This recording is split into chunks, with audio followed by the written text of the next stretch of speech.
Now, thank you. We bring in our great friend, Texas Senator Ted Cruz, who probably doesn't agree with the word I said about trade.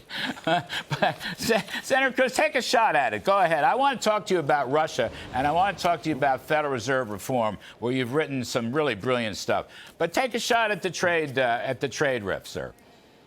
Look, Larry, I agree with most of what you said there, and I will say, what President Trump has done on trade has been tremendously successful, and within the administration there are two camps.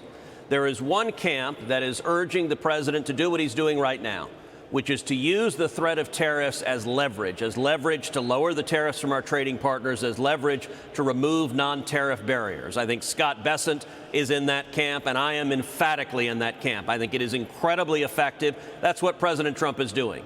There is another camp within the administration that doesn't see tariffs as a means to an end, but rather sees them as an end in and of itself, that wants to see high tariffs from the U.S., is fine with high retaliatory tariffs from our trading partners, wants it as a permanent feature of our economic system. I think that camp is mistaken. I think that would be a bad economic outcome. So when I talk to the president, which is frequently, I urge him, keep going down path number one.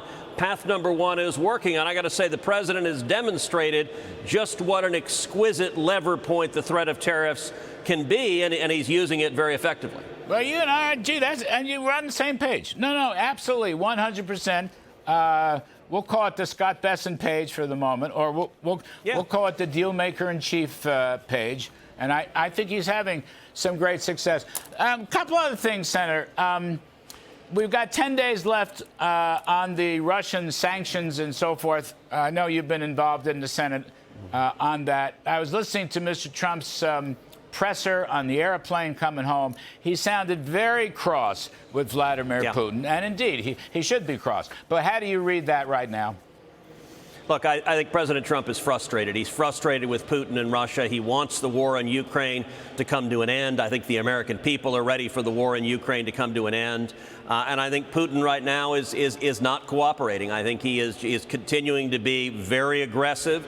I think we will see it come to an end, but it's going to take, I think we're going to see escalating pressure and leverage from President Trump and the U.S. government on Russia to bring them to the table and to end this aggression. You know, if you run these secondary sanctions, sir, one of the biggest culprits, as you know well, is China. And of course, we're involved with China.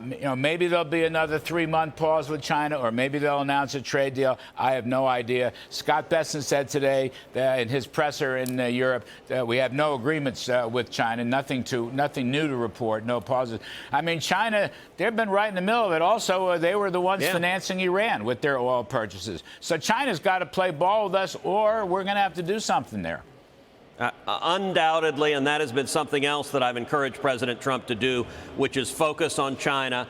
Larry, I've been saying since I arrived in the Senate for 13 years now that China poses the single greatest geopolitical threat to the United States for the next century. And I think we need a coordinated, a comprehensive strategy to prevail against China, much like under Ronald Reagan we had to win the Cold War and to defeat the Soviet Union. I think we're at a similar inflection point, and in many ways China is much more formidable than the Soviet Union because China has a serious economic engine behind their military expansion, and I think we need to not engage in a shooting war with China, just like we didn't engage in a shooting war with the Soviet Union, but rather use all the tools we have, economic, diplomatic, and calling them out. And we need to de-link as much as possible, particularly our critical infrastructure. It is unacceptable how dependent we are on China for things like pharmaceuticals, for things like critical minerals. That's something President Trump is showing strong leadership, trying to diversify, trying to bring as much manufacturing back to America. I think that's exactly right. Yeah, and I think Mr. Trump's going to stay with all that. I couldn't agree with you more. I think also,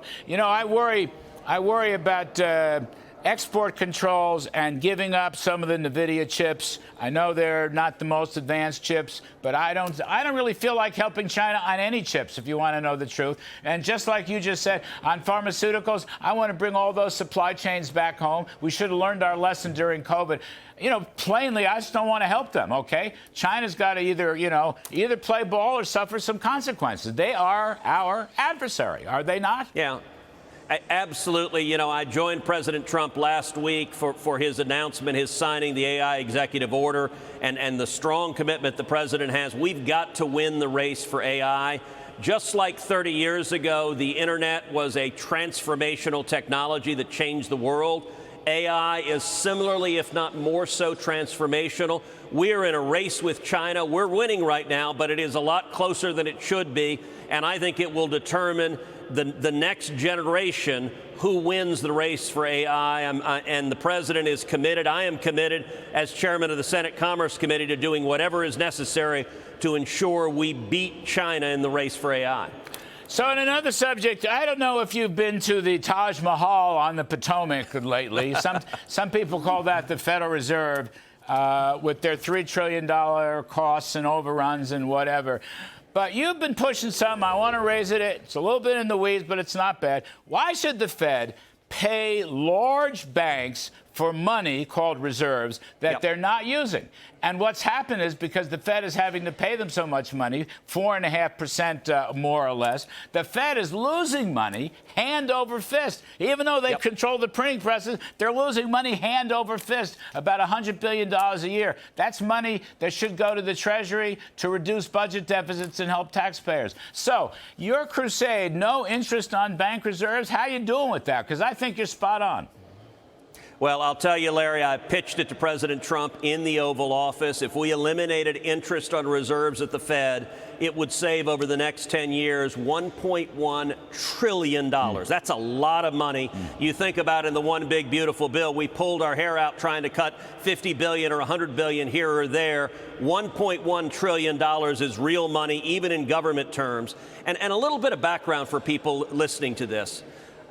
The Fed was created in 1913. From 1913 until 2007, it was illegal to pay interest on reserves. So banks kept reserves with the Fed. They were required to keep reserves with the Fed, typically about 10% of their balance sheet they kept with the Fed, and they got paid zero for it. That was fractional banking. If you're going to loan out your deposits, you had to keep some on reserve to pay depositors back if they want it. In 2008, the law changed and the Fed began paying interest on reserves, and it was during the great financial crisis. But just 2008, you know how much they paid in 2008 interest on reserves? $1 billion. So it was relatively small. Last year, the last year under Joe Biden, the Fed paid $168 billion in interest on reserves, and here's the kicker. Nearly half of that is going to foreign banks. So we are taking American taxpayer money, giving it to giant banks, half of which are foreign. I think it makes no sense at all. And so I'm urging the president, I'm urging Congress. I introduced this week with Rick Scott legislation to return to the way the Fed operated for the first 100 years, which is to stop giving a massive giveaway of taxpayer money to giant banks. Yeah, you know what? The American banks, if they have spare cash, why don't they make a loan?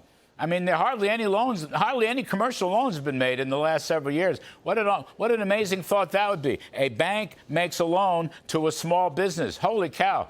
They'd rewrite the textbooks. Everyone seems to have forgotten that. We don't want to give them free money. Make a loan. Anyway, you're right, Senator Cruz.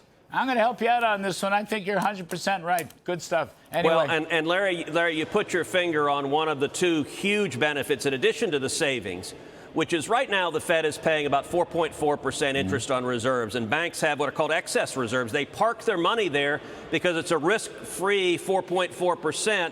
That has a couple of consequences. We've got a couple $1 trillion that are sitting there. They're not being invested. They're not going to home mortgages. They're not going to small business loans. They're just sitting there taking money from the taxpayers. I'd much rather that money go to create jobs.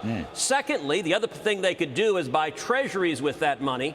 If they buy treasuries, we've seen Treasury worried about a failed auction. That creates more demand for treasuries. It puts downward pressure on interest rates, and lowering the interest rates has a double whammy because it also dramatically reduced what we pay for interest on the national debt. So I think this is a win-win all around. All right, well, we're going to have to persuade the Taj Mahal of the logic of your position, which I think is very good.